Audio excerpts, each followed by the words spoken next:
इस वीडियो में हम उत्तराखंड के प्रमुख व्यक्तित्वों को देखेंगे, यानी कि जो भी यहाँ के स्वतंत्र संग्राम सेनानी हुए हैं या फेमस पर्सन्स हुए हैं उनको देखेंगे। सबसे पहले हैं कालू सिंह मेहरा। ठीक है, ये उत्तराखंड के प्रथम स्वतंत्रता सेनानी थे, जिनका जन्म 1831 में चंपावत जिले के लोहा घाट के पास एक विसुंग गाँव है जो वहाँ पे इनका जन्म हुआ था। 1857 के क्रांति के दौरान इन्होंने कुमाऊं क्षेत्र में गुप्त संगठन का नाम था क्रांतिवीर। इसको बनाकर इन्होंने अंग्रेजों के खिलाफ आंदोलन चलाया था।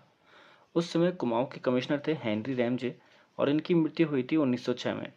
इनके बारे में अक्सर सवाल आते हैं, जैसे कि उत्तराखंड के प्रथम स्वतंत्रता सेनानी कौन थे, ठीक है, इनका जन्म कहाँ हुआ था, ये सवाल इनसे बन जाते हैं।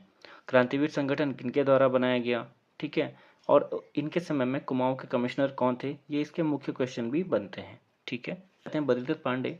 इनका जन्म वैसे हरिद्वार में हुआ था, ठीक है ना, 15 फरवरी 1882 को। और मूल निवास इनका, शिक्षा जो है इनकी अल्मोड़ा में हुई थी। 1913 में वे अल्मोड़ा में प्रकाशित अल्मोड़ा अखबार के संपादक बने थे और अंग्रेजी शासन के प्रति तीखे व्यंग्यात्मक लेखों के कारण तक उस समय जो डिप्टी कमिश्नर थे उन्होंने 1918 में इनका अखबार बंद भी कर दिया था। ठीक, इसके बाद इन्होंने अल्मोड़ा से शक्ति साप्ताहिक का प्रकाशन शुरू किया था। कुली उतार, कुली बेगार, कुली बर्दाश्त, ये जो आंदोलन थे इन्होंने इसका नेतृत्व किया था और इसलिए इनको कुर्मांचल केसरी की पदवी से विभूषित किया गया है। ठीक है, तो कुर्मांचल केसरी किसको कहा जाता है? बद्रीदत्त पांडे को, ये याद रखिएगा। स्वाधीनता संग्राम के दौरान जो ये 5 बार जेल भी जाते हैं और जेल प्रवास में इन्होंने कुमाऊं का इतिहास एक किताब लिखी है। ठीक है, इनको जो है 2 स्वर्ण पदक मिले थे। 1962 में जब भारत चीन का युद्ध होता है तो उस समय ये सुरक्षा कोष में उसको दान कर देते हैं। 1937 में जो ये केंद्रीय असेंबली के सदस्य बनते हैं, निर्वाचित होते हैं और 1946 में उत्तर प्रदेश में काउंसलर और 1955 में लोकसभा सदस्य निर्वाचित होते हैं। 13 जनवरी 1965 को इनका निधन हो जाता है। बाद आते हैं हरगोविंद पंत। ठीक है, चित्तई गांव है जो अल्मोड़ा में, यहाँ इनका जन्म होता है 19 मई 1885 को। ठीक है, कुमाऊं के कुलीन ब्राह्मणों द्वारा हल न चलाने की प्रथा को 1982 में उन्होंने स्वयं हल चलाकर उसे तोड़ा था, खत्म किया था और स्वतंत्रता आंदोलन के दौरान 1830, 1832, 1940 में जेल भी गए थे। हरगोविंद पंत को ही अल्मोड़ा कांग्रेस की रीढ़ कहा जाता है और भारत छोड़ो आंदोलन के समय अल्मोड़ा में सबसे पहले इन्हीं को जो है नजरबंद भी किया गया था। 1937 में उत्तर प्रदेश असेंबली, 1946 में प्रांतीय असेंबली और 1957 में लोकसभा के लिए निर्वाचित हुए थे और इनका जो है निधन 1957 में होता है। ठीक है, अब बैरिस्टर मुकंदीलाल आते हैं। तो पाटली गांव है चमोली में, यहाँ इनका जन्म हुआ था 14 अक्टूबर 1885 को। ठीक है, 1913 से 1919 के बीच इंग्लैंड में कानूनी पढ़ाई की इन्होंने और फिर ये उस समय तिलक से मिले थे। ठीक है, राजनीतिक सक्रियता में इनकी फिर वृद्धि हो गई थी और इंग्लैंड से लौटने के बाद 1919 में इन्हें गिरफ्तार किया जाता है। नैनी जो इलाहाबाद जेल है वहाँ पे इनको रखा जाता है। ठीक है, फिर 1926 में स्वराज दल से ये टिकट पाते हैं और गढ़वाल से चुनाव जीत जाते हैं। 1962 से 1967 तक उन्होंने लैंसडाउन विधानसभा क्षेत्र का प्रतिनिधित्व किया था। इसके बाद उन्हें सक्रिय राजनीति से संन्यास ले लिया था। क्या किया, जो गढ़वाली साहित्य और कला है उसमें इन्होंने अपना योगदान दिया।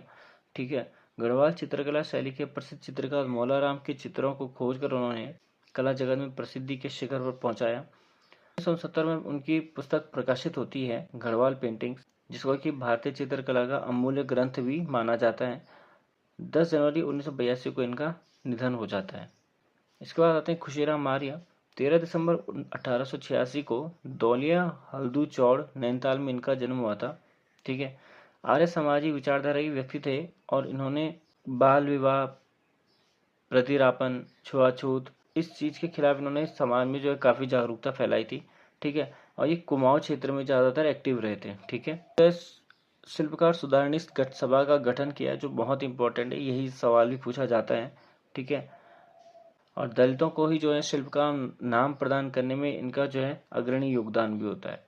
ठीक, 1946 में कांग्रेस से टिकट पाकर विधानसभा के लिए चुनाव लड़ते हैं। 1967 तक विधानसभा के सदस्य भी रहते हैं। 5 मई 1971 को इनका निधन हो जाता है। ठीक है, बलदेव सिंह आर्य। 1912 में पौड़ी के उमथ गांव में इनका जन्म होता है। ठीक है, स्वाधीनता संग्राम सेनानी, लोकप्रिय जनप्रतिनिधि, राजनेता, समाज सेवी, ये सब हरिजनोत्थान को समर्पित तथा गांधीवादी विचारक थे ये। ठीक है, सबसे लंबे समय तक विधायक रहते हैं। ठीक है, 1950 में सर्वप्रथम प्रोविजनल पार्लियामेंट के सदस्य बनते हैं, मनोनीत होते हैं उस समय पे। फिर 1952, 57, 62, 74, 80 और 85 में विधानसभा और 1968 से 74 तक विधान परिषद के सदस्य रहे। मंत्रिमंडल के सदस्य रहते हैं। कई वर्षों तक अखिल भारतीय हरिजन सेवा संघ के उपाध्यक्ष भी रहे। 1995 में इनका देहांत हो गया था। ठीक है। फिर आते पंडित गोविंद बल्लभ पंत। इनका जो है जन्म 10 सितंबर 1887 को खूंट जनपद अल्मोड़ा में हुआ था। पंडित जवाहरलाल नेहरू जी ने इन्हें हिमालय पुत्र की उपाधि से विभूषित किया था। तो हिमालय पुत्र किसको कहा गया है? पंडित गोविंद बल्लभ पंत को। किसके द्वारा कहा गया? पंडित जवाहरलाल नेहरू के द्वारा। इनके जो सहपाठी थे इनको महाराष्ट्र कहकर भी पुकारते थे। ठीक है। 1946 में इन्हें उत्तर प्रदेश के मुख्यमंत्री बनने का गौरव प्राप्त हुआ था। ठीक।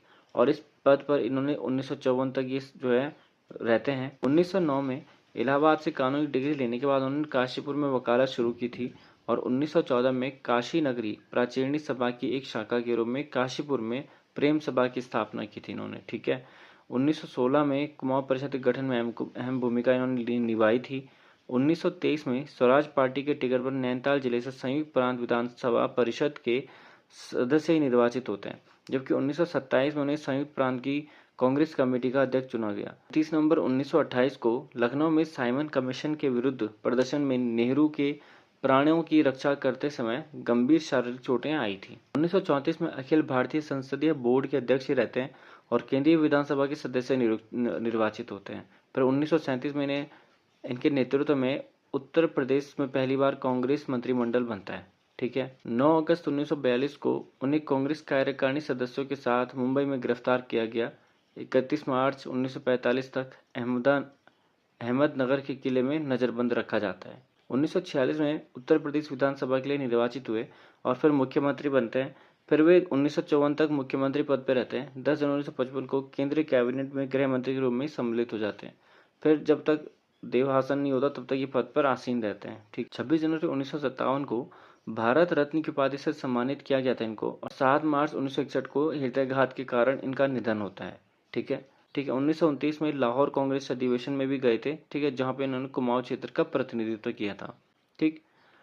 1930 में जंगलात कानून के विरुद्ध इन्होंने सविनय अवज्ञा आंदोलन चलाया था और 5 जून 1940 को नैनीताल में इनका निधन हो जाता है। तो ये थे कुछ इस वीडियो में प्रमुख व्यक्तित्व। अगली वीडियो में हम जो है इसको कंप्लीट कर देंगे।